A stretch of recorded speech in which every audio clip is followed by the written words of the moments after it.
ভাই, মেয়েরা যেমন চিট হয়, অনেক ছেলেরাও চিট হয়, ঠিক আছে? মানে যেমন ভালো মেয়েরা চিট করে না, চিট হয়, সেরকম ভালো ছেলেরাও চিট হয় ভাই, চিট করে না তারা।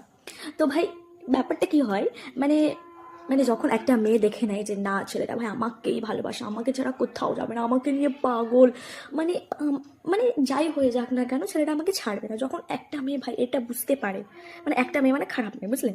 যখন মেয়েটা ভাই বুঝতে পারে যে ভাই এ আয় যাই হয়ে যাক না কেন, ভাই আমাকে ছাড়বে না, কোথাও যাবে না, তখনই সে মেয়েটা চিট করে, বুঝলে? ভাই জঘন্যভাবে চিট করে, মানে জাস্ট ইমাজিন করতে পারছে না। আর ভালো ছেলেদের তো এটাই সমস্যা, যেই ছেলেগুলো ভালো হয় তাদের পছন্দ হয় ওই, ছাড়ো বললাম না, মানে ক্যারেক্টারলেস মেয়েগুলো, তারা গিয়ে চিট করে ওই ভালো ছেলেগুলোকে। আর ভালো মেয়েদেরও পছন্দ হয় ওই ক্যারেক্টারলেস চিটার ছেলেগুলোকে। একটা ভালো, মানে সুন্দর একটা ইয়ে আছে, ঠিক আছে? কি বলবো, মানে ঘুরে ফিরে এক জায়গাতেই আসে, ভালো মেয়েরা যায় খারাপগুলোর কাছে, খারাপগুলো যায় ভালোগুলোর কাছে, মানে এটা কেন হয় কি জানি, বুঝতে পারি না ভাই।